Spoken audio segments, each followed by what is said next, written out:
Okay, so you probably might not have noticed because my video release schedule has not been very regular, but I've not released a video in a while, and part of it was, psychological. I've kind of lost my nerve. It's a difficult thing to describe because those of you who see me running and all of this, you're like, oh, I must be a hard charger, go-getter. But part of what I really wanted to communicate through all these videos, when you see the struggle and the suffering, is that I'm not. I really am not. I'm at heart a lazy, fat bastard. So maybe what I need to do is just like right now, which is just go out and do it. Now, I haven't stopped running, so don't think that. I haven't stopped going to the gym or other stuff. I just haven't recorded and I haven't gone on that hike, but I need to do that too. So anyway, let's get going. Those of you who know me know my instinct, my perception is very bad. I will either underestimate or overestimate. The problem, though, is that since running too slow fills me with shame, I will rarely run slower, and instead I'll run faster, causing problems. But now that I've been running for more than 10 years, I'm ashamed to say it, I'm close to 20 years probably.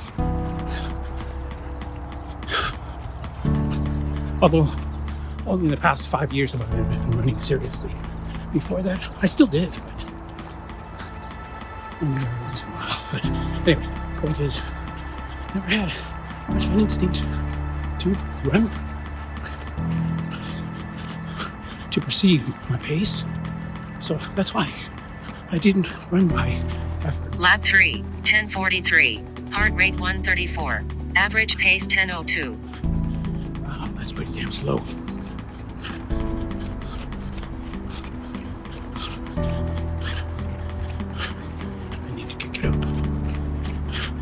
Otherwise, I won't get out of here till evening, till the sun sets. Anyway, see, that's my whole thing. By perceived effort, I just ran a little too slow. Oh, I guess my memory on this isn't too good right now because of the run. 10:43 may not be such a bad time if I'm just running an easy run. It feels like a shamefully slow run, but ignoring my perception and just trying to be statistical about this, it is probably an okay run.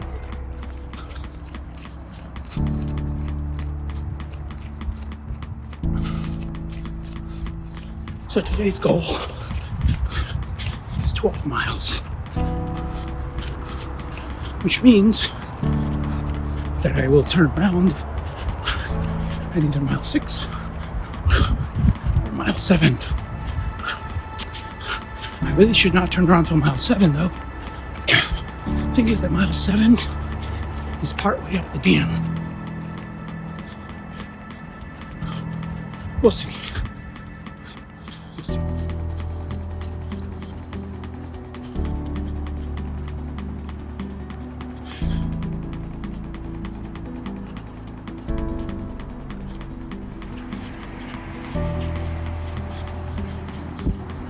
Maybe I can distract myself.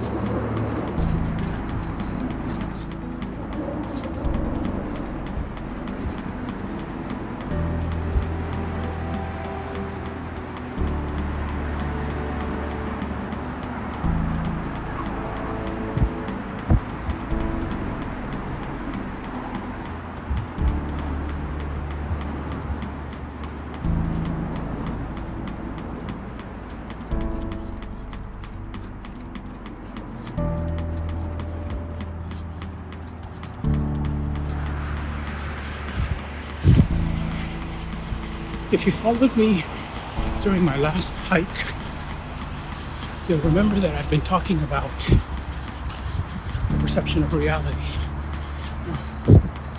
I know I'm late to the talk, but I did want to add one thing about my thoughts, especially because am completely aware of the fact that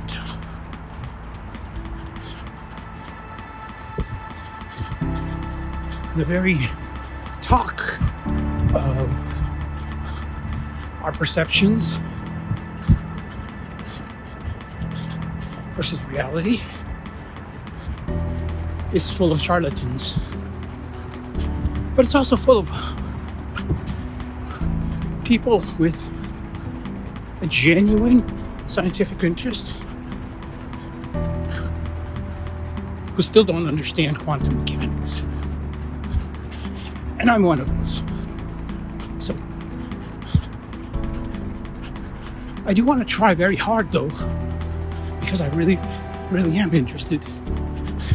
Both for practical reasons and just for the love of it. Sometimes you just want to learn something because you want to. It's English. But I do want to learn it right. I say it because I know that there's a Dr. Lanza who proposes ideas that sound like they're almost like Hoffman's, where he's called the biocentric design, I think, something like that. And he actually pretends to make it scientific, including, I think, he even proposes a testable hypothesis, like Hoffman. Hoffman actually makes it mathematical and falsifiable, which is a good step. Hoffman's explanations are very good, and I find it hard to dismiss him. He sounds like he knows quantum mechanics better than I do. Lanza, brilliant doctor, brilliant scientist, and many of his ideas are also very good.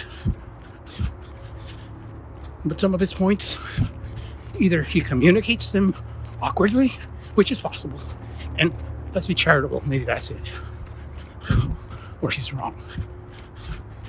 I don't know. That's why it takes me time to digest this stuff. No, I'm not occupying my entire life on these thoughts. They're just those little thoughts that you kind of hold on there for a hobby. And if you solve them, if I never solve them, that'll be okay. Lab 6, 1047. Heart rate 143. Average pace 1011. Let's just forget about our pace. I've failed. I'm a loser.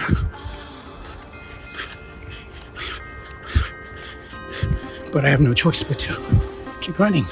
I'm too far from my starting point, so screw it. Let's keep talking.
As you can see from the presentations, they all kind of converge on some points. As I said, and personally, I do believe we do not see reality as it is, but I don't think that completely question it either.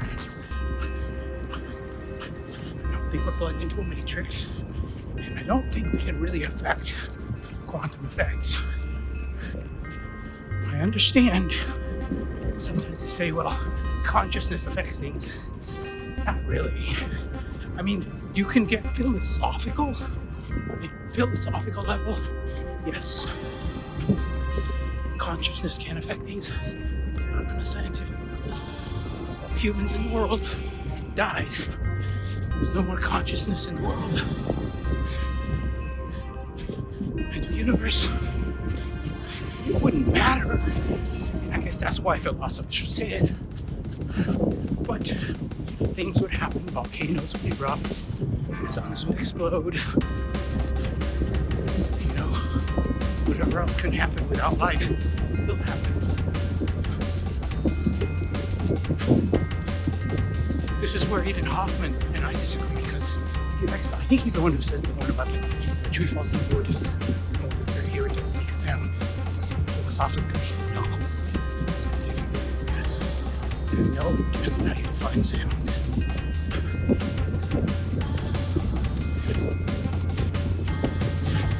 But I'm trying to make it scientific.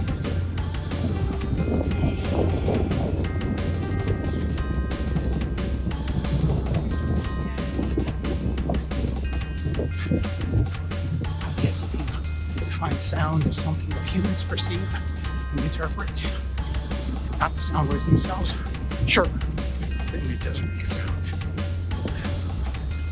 But I interpret it as the actual waves.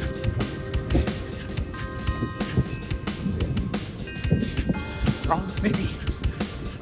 But I think most of us actually treat it that way too. Is there a disconnect that causes us to not perceive accurately? Perhaps. That's the rabbit hole. Is separating those two things.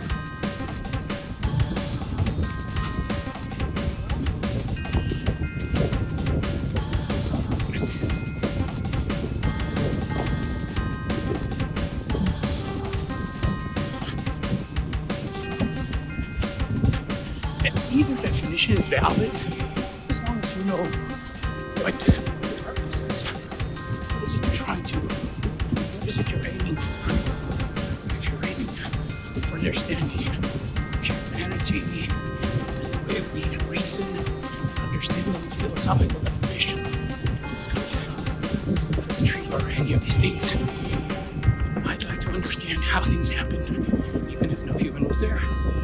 And then overlay ourselves so that I can see the disconnect between ourselves and others. The fact that all these colors that we're seeing here, the sunset, they're merely wavelengths of reflection. As you look at me, my red tank top, that's just, what is it, 400? No, 700 nanometer light that we perceive as red for evolutionary reasons. It is not intrinsically red. That's the disconnect that I want to focus on. That's why there's that Mary's Room experiment. Or the Mary's Room philosophical.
Of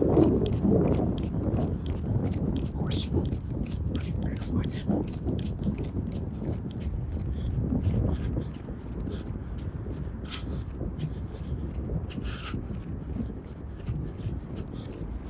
Yo, Jay, can I get that drum track? Would you love me for myself, not material things? Forget all about my status and the cash I bring. No need for them gifts if you wave my wine. We can take it to a level where it's not 1-9. Would you love me for myself, not material things? Forget all about my status and the cash I bring. No need for them gifts if you wave my wine. We can take it to a level where it's not 1-9. I'm like a black James Bond, smooth and calm. Get your wifey on the table, high heels in the thong. Jeff love it when you hit the club, showing you good, sexy, but independent. Keep me harder than wood. Leather pants, high boots with the matching bra. I can tell she wanted more due to eye contact. It don't take much to make me get up on a vibe like that. When you're dressed in a T, you're more than sexy. High class female, don't need a college degree. If you're past 19, you can move with this. Only deal with hot chicks, big tits and thighs. A slim waistline and push their own ride.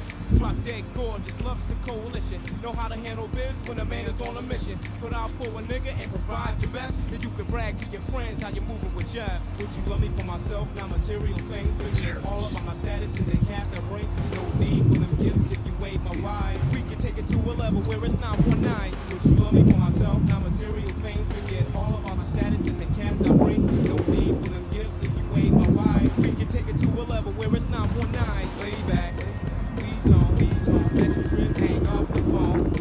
You and me and we all alone. I got the tool that'll make you moan. Lay back, we's on, let your crib hang up the phone. You and me and we all alone. I got the tool that'll make you moan. The night's still young, this must be the beginning. I walked in, still was the center of attention. Certified MC, better yet supreme. For sharp eye on them chicks who want cream. Want a good life, convertible limousine. 20 G's, so your girls can shop a new Jag at the crib. Lap 10, 10:16. Heart rate 141. Average pace 10:17. So, now that the dark is coming upon us, I feel the urgency to run faster. Just to not get too dark. But, so I have 4 miles.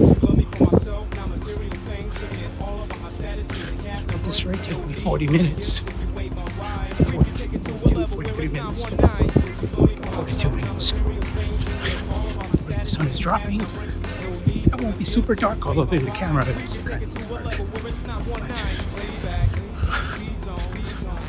That's how I maintain my current pace, which I should. I want to drop. The problem is, I'm so wasted that if I drop, I'm going to start to get, my heart rate's going to start to go up, and then it's going to force me. I won't have a choice. And instead of doing 10 miles, I'll be doing 12 or 13. Well, let's see. I'll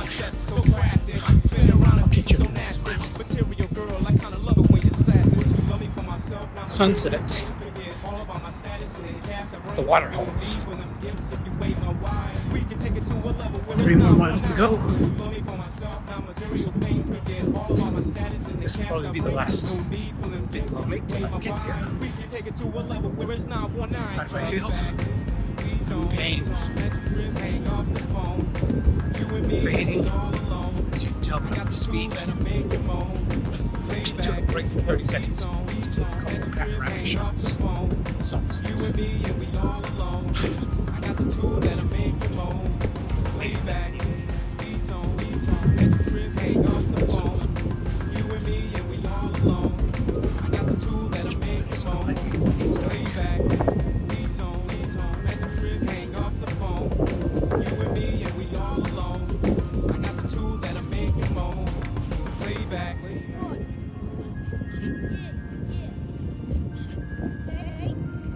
I know I originally planned to only do 12 miles. I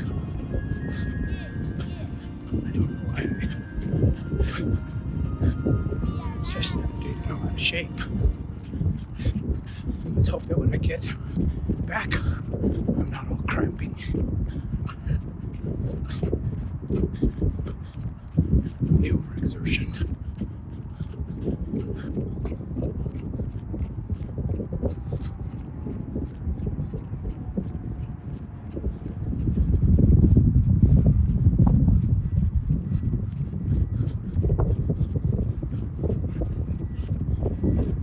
time. I've got at least an hour before I finish this whole run and cool down. So it's gonna be pretty dark. Hopefully I finish my run though before it gets too dark at least. And then the cool down. Yeah. I can do that in the dark. This part of town's not too bad. Lap 12, 10:24. Heart rate 141. Average pace 10:17. Yeah, that's what I thought.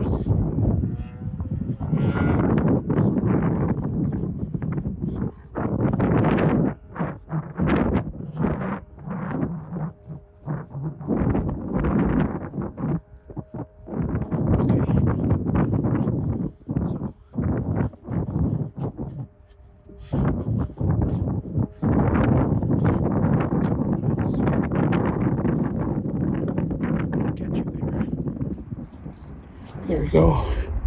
15.35. Okay. Let's.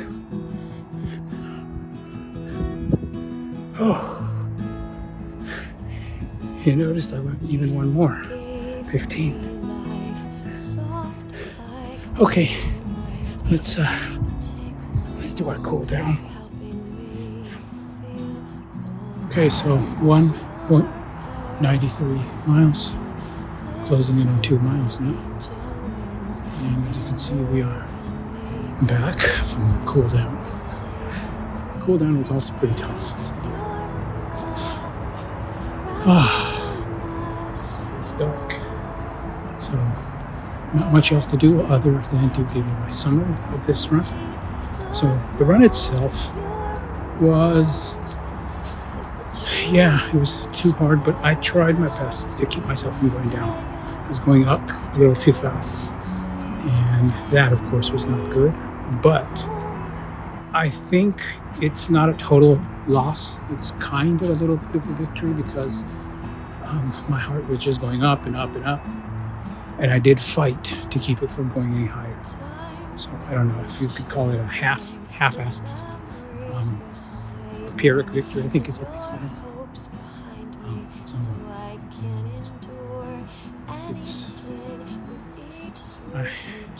Could I have gone even slower?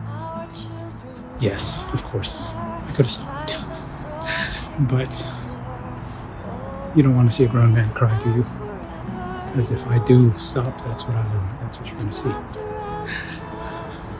So,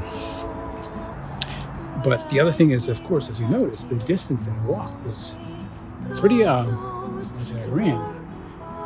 Now that I think about it, sometimes it is mind-blowing. It's like, wow.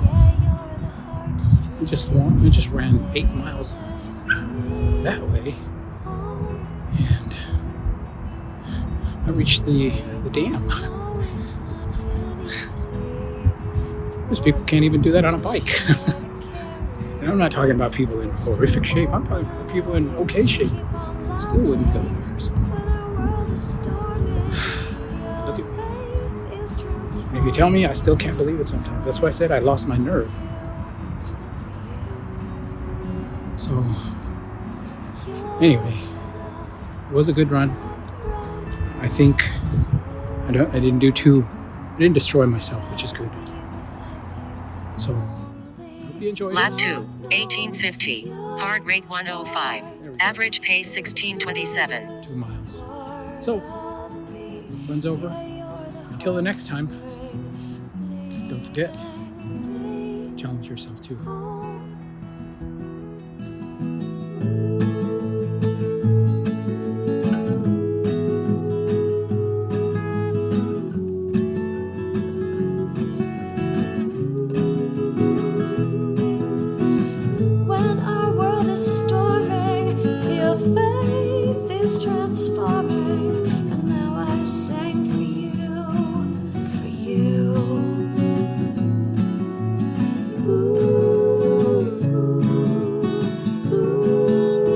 Finally, I got my electrolyte water. It's not just water, it's got like electrolytes. So, take care.